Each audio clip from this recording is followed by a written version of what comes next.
Shalom, my people. Shalom. Shalom, my people. Shalom, my people.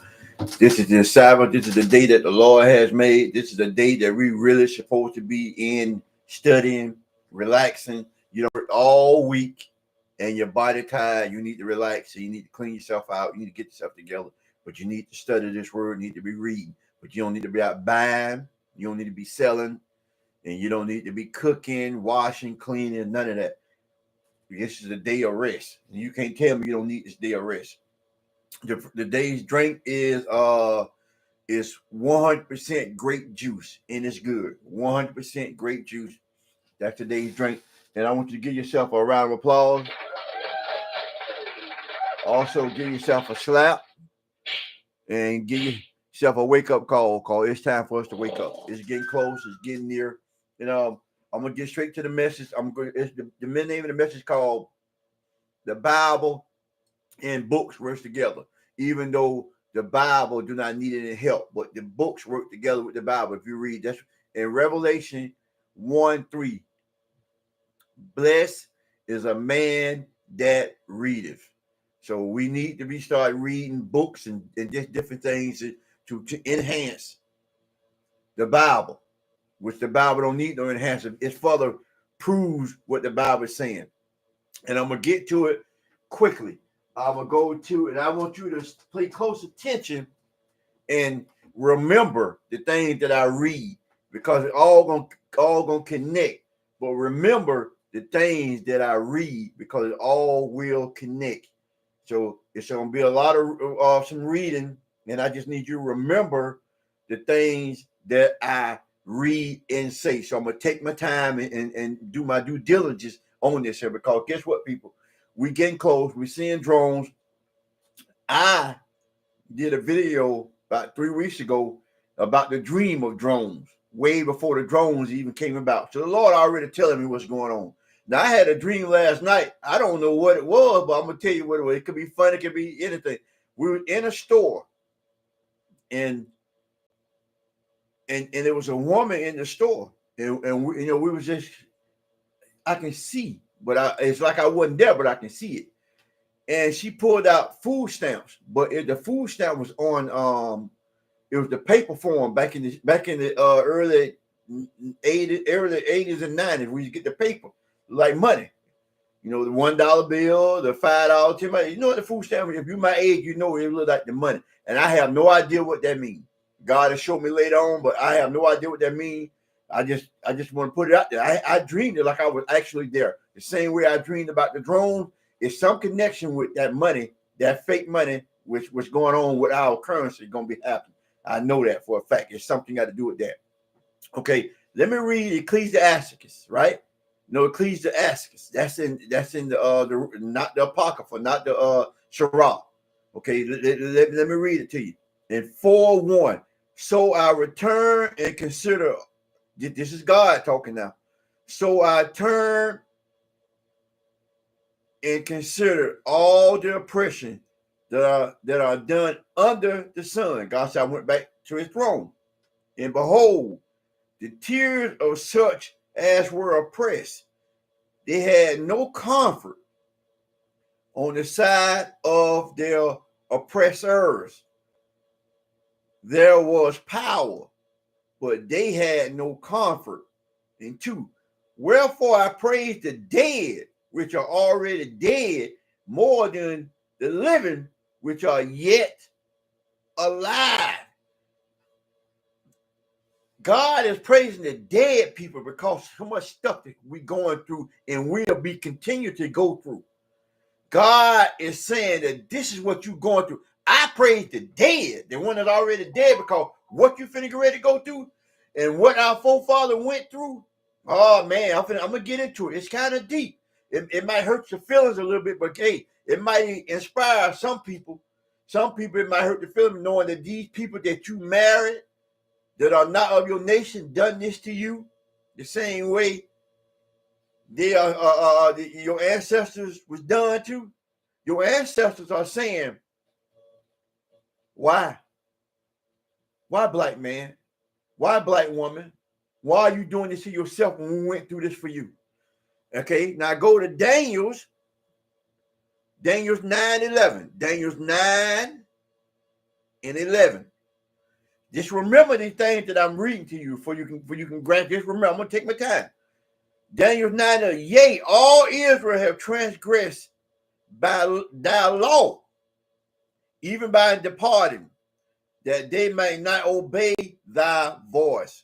Therefore, the curse is poured upon us in the oath that is written in the law of Moses. This David, now Moses way back there. This 1,000 years later. So they kept the law still. The servant of God, because we have sinned against him, because we sinned against God. And that law is to go to read Deuteronomy 28, 15 through 68. You see them curses. And he has confirmed his word, which he spake against us and against our judges that judge us, by bringing upon us a great evil. For under the whole heaven has not been done as has been done unto Jerusalem. Jerusalem is a people before it was a place. He's talking about you people, talking about us, the 12 tribes of Israel, the Native American Indians, the so-called Hispanics, and the so-called blacks. This is what he's talking about. It's nothing has ever been done upon the face of the earth, the stuff that we're going through and the stuff our forefathers went through. Now, I got books to prove what we went through. That's why I'm going to get to it slowly. As it is written in the law of Moses, all this evil has come upon us. Yet made we not our prayers before the Lord our God, that we might turn from our iniquities and understanding thy truth. We have not made any changes. Our forefathers did all this, died and took all that punishment. And I'm going to show you some of the punishment they took. And we still hate each other. Why, black man? Why, black woman, do we hate each other? Why won't we study the book for ourselves? Why are we going to church on Sunday? Why? When our forefathers in the Bible telling us what we must do. Now, I'm going to read the book called Systematic Racism. It proves some of the stuff. Now, I just want you to remember what I read and remember some of the stuff that I read. This book is called Systematic Racism 101. I'm going to read some of this. I'm going to read this. These statistics of what's going on with black people. This is confirming what I just read in Daniel and Ecclesiastes.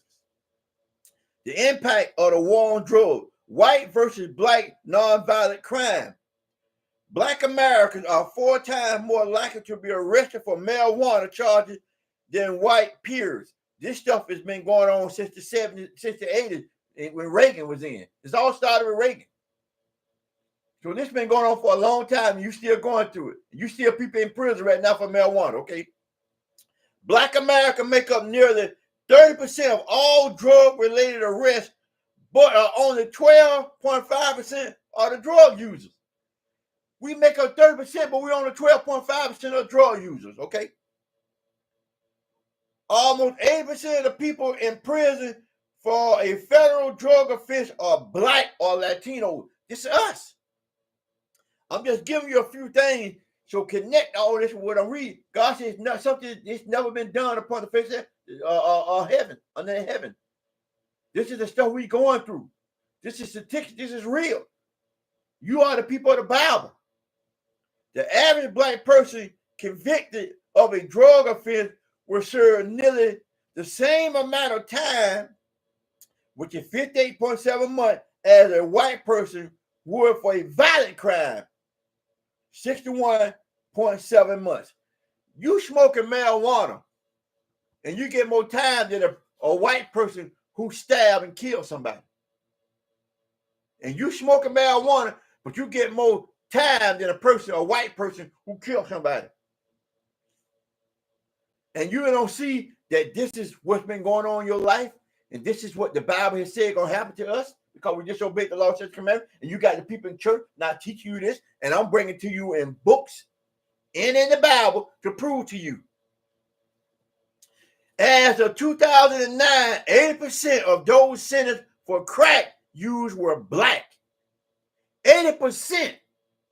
And we only make up 13% of the population. Systematic racism. Now, I want to go to the Bible and pull out some scriptures. And then I'm got another book because the book is called Before the Mayflower. Before the Mayflower. I want to go through some scripture. I want you to go to Isaiah. I don't know what happened to my marker. Isaiah 42. Go to Isaiah 42. Follow along. Get your Bible out, your tablets, your pad, your pen, your phone, whatever you got. So you won't think I'm lying to you. Isaiah 42:22.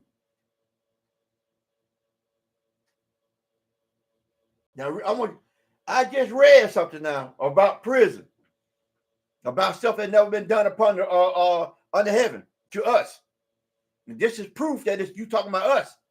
I just read the Systematic Racism 101. I just read some of that. Now check this out. This is the Bible now. Isaiah 42:22. And tell me this don't match up. But this is a people robbed and spoiled. They are all of them snared in hoses, and they are hidden in prison houses, and they are for a prey, and none deliver, for a spoil, and none says restore. You're in prison. You all in prison houses. 80% of us in prison. 80% of the population of the prison is Latinos and blacks. 80% of the population of prison is Latinos and black. And the Bible just said we are all in prison houses. Come out the 12 tribes of Israel. We are all in prison houses. These are scriptures that fit the Bible, and none delivers us. When you come out of prison, guess what? You got a felony on your record. Now you can't get nowhere to stay. Now you can't get a decent job. It follows you to the rest of your life. But you get more time than a white person that's killed somebody, than you smoking crack or smoking marijuana. Go back and remember now, I read Daniel and Ecclesiastes. I'm just keep up with me. Open up your mind a little bit. It's work involved in this. It's work involved in this. Sometimes you got to get off your tush. You got to study and dig for information because it's there, but they don't want you to know it's there. Now check this out. Go to Amos 3:1.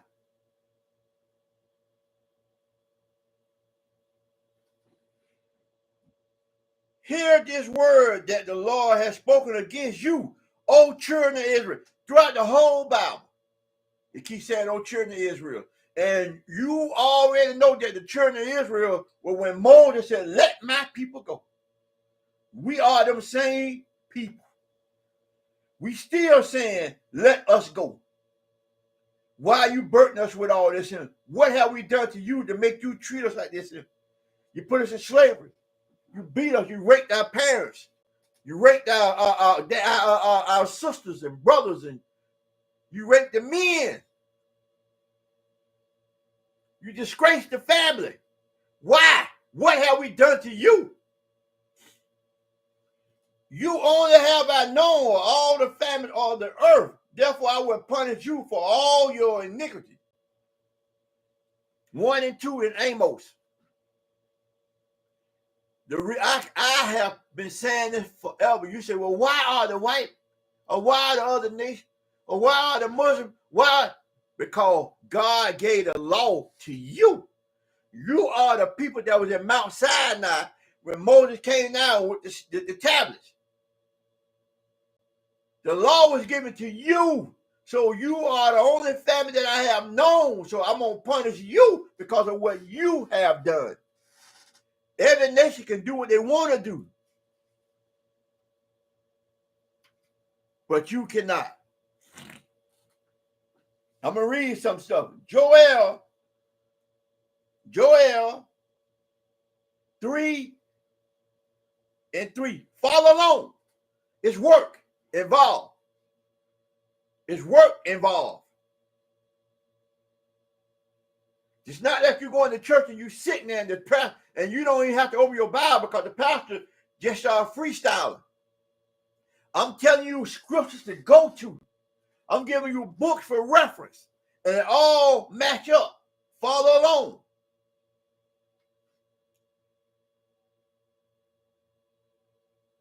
Joel 3:3. And they have cast lots. They gambling for my people. And have given a boy for a harlot, and sold girl for wine that they might drink. I got a book right here. I'm going to go to page 40. I'm going to read some things. I'm going to go to page 40, and then watch how this match up with this.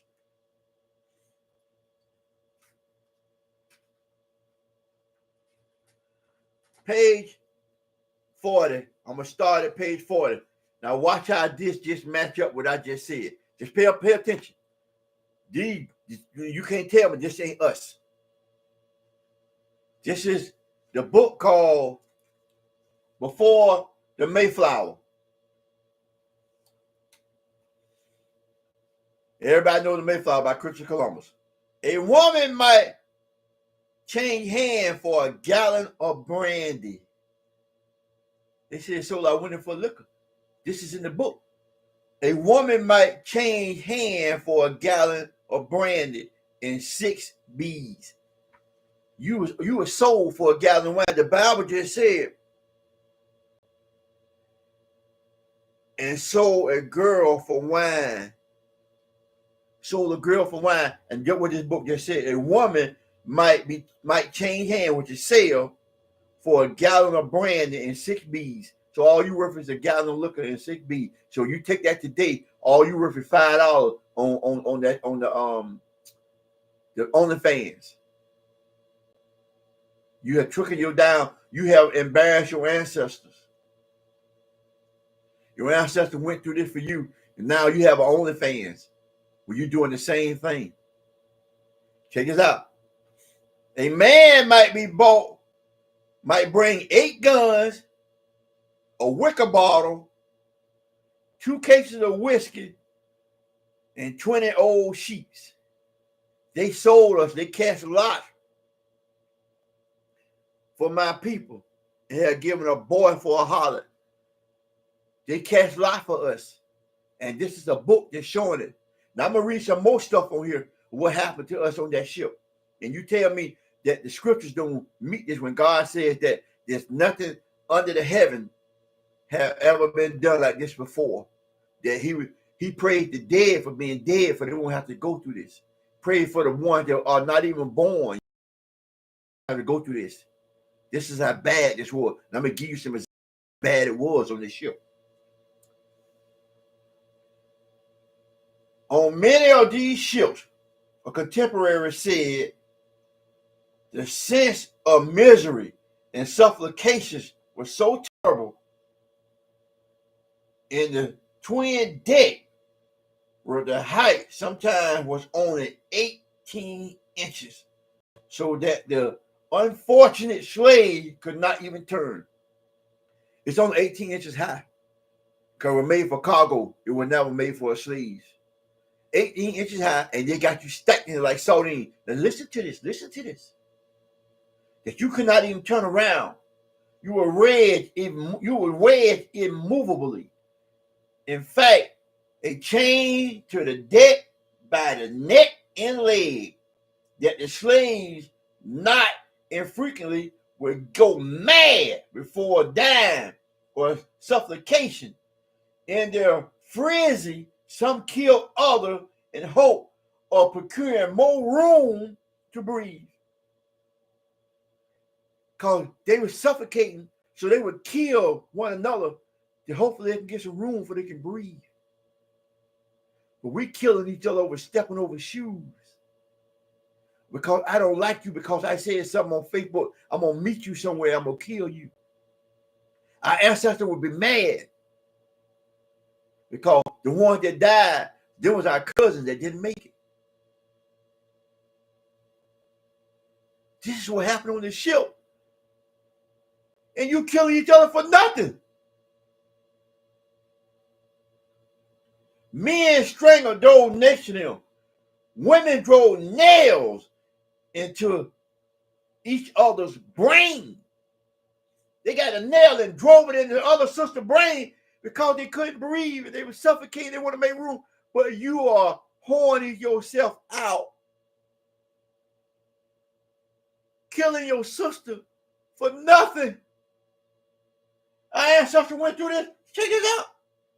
It was not unusual. John Newton, everybody know John Newton, was a slave captain.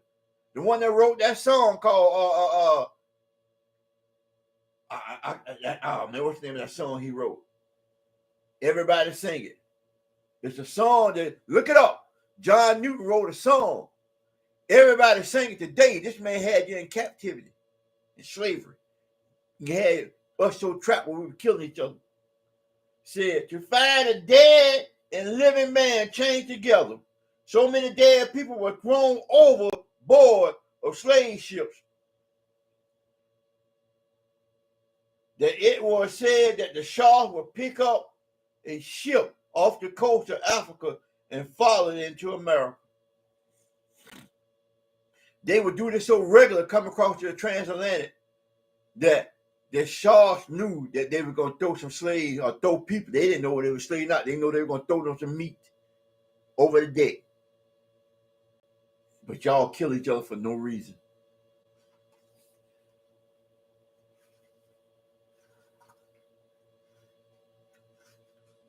Check this out. Let me read this here too.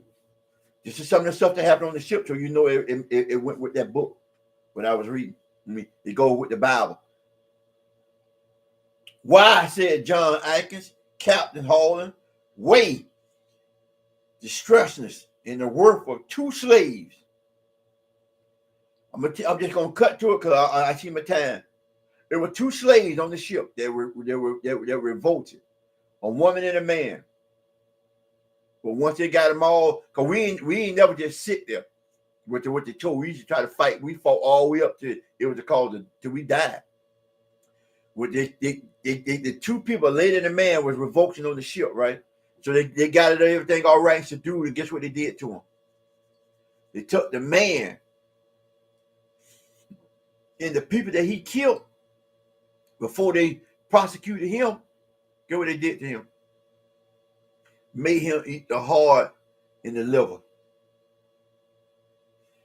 They made him eat the heart and the liver of the two white men that he killed, raw. And God said that there was stuff gonna be done to us that never been done to under heaven because we disobeyed the law, statute, and commandment which Moses gave us. God gave Moses, Moses gave us, and we still paying for it now.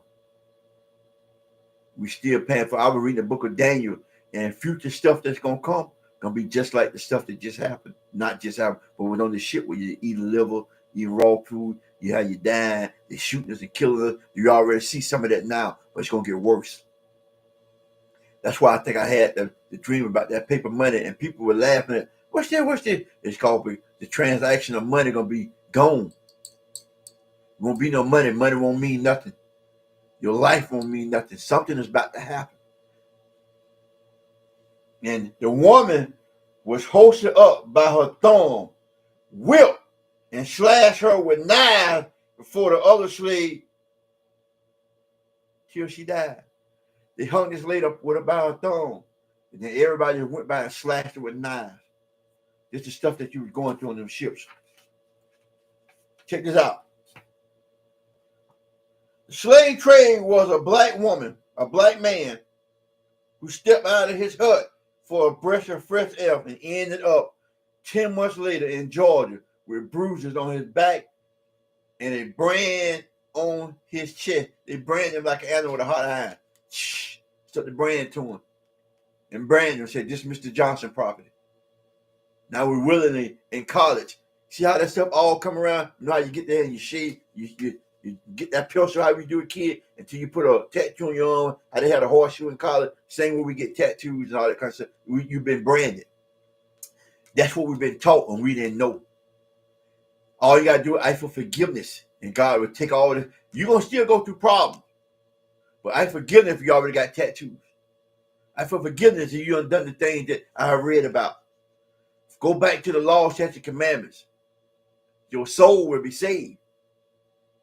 And follow the laws.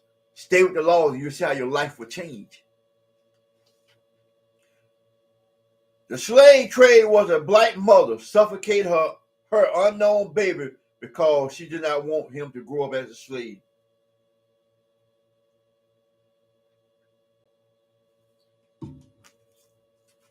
And y'all want Kamala Harris to give y'all right to kill your baby. When our women suffocated their babies to keep them from being a slave. You killed your baby because you went out and partied all night. You killed your baby because you didn't want to disturb your good time, your living, so you didn't want to have responsibility, so you killed your baby. So you wanted Kamala Harris to give you the freedom to kill your baby when our women had to kill their baby because they didn't want them to be slaves.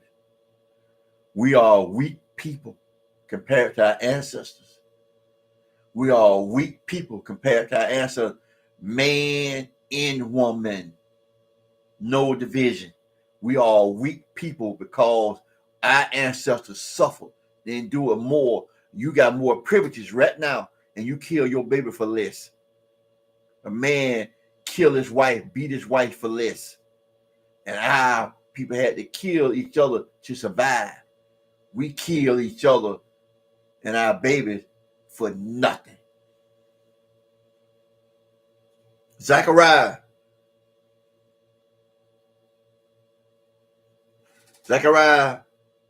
chapter 11, verse 5. Who possesseth, slay them, hold themselves not guilty, and they that sell them say, blessed be the Lord, for I am rich, and their own shepherd pity them not. The man who killed you, he mocking God. Bless God, I'm rich, I don't need this. I don't need this. I can do the law on my own. And they said, they laugh because our own people pity us not. Because we still do the same. They our possessors slay us. They kill us if we found out guilty. They get 10 months probation. You even have the same way that lady walked in there and killed that police officer. The white woman walked into the man's apartment and killed him, saying that this was her apartment, and killed the man. And then when you got to be sentenced, the judge gave you a Bible. A black judge came down there and hugged you. The brother, the victim brother came and hugged her too. Because we pity them not. We pity our own people not. You are in possession. Possession slay you, they get no time. When they send on administrative leave, they still get paid. They get vacation for killing you. And you gonna tell me this Bible is not for you? You not the people of this Bible? You gotta be out your mind. Books prove that you are the people of the Bible, and the stuff continues to happen to you right now. Number 35, 33.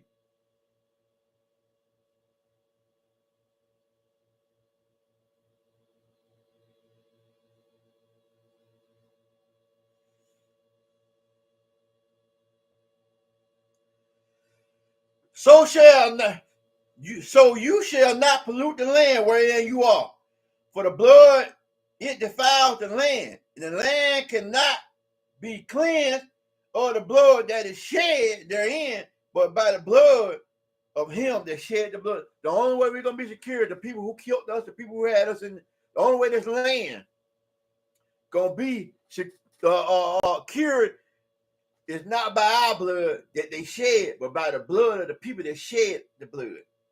When God come back, they got to pay. The land only gonna be cleansed by their blood. That's our reparation. That's our reparation. Our reparation It's Numbers 35:33. That's our reparation. That is our reparation. Think about it. I'm going to end on this note. Our reparation is the blood of the people that shed the blood. I want you to catch that.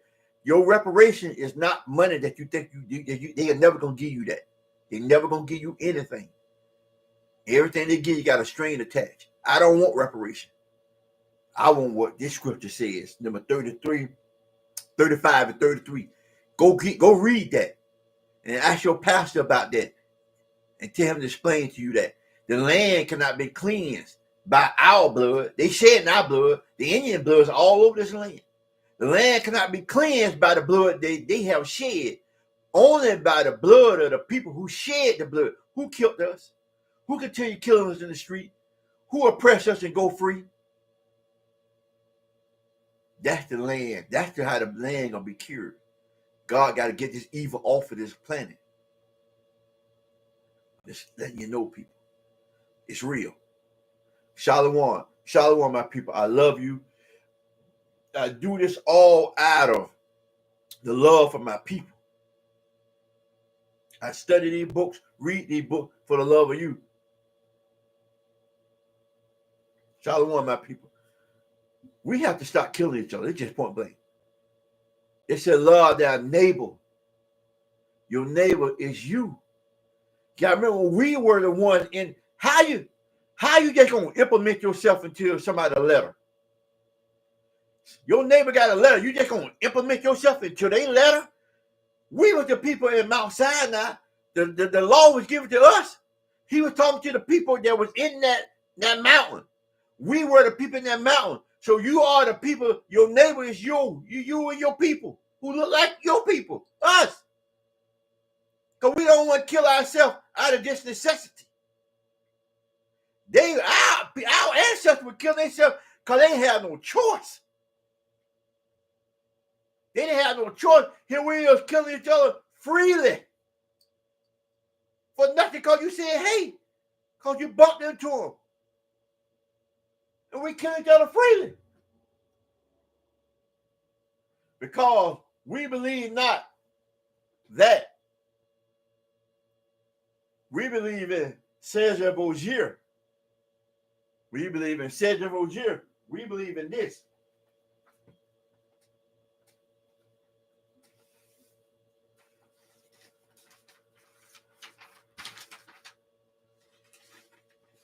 I don't have the picture.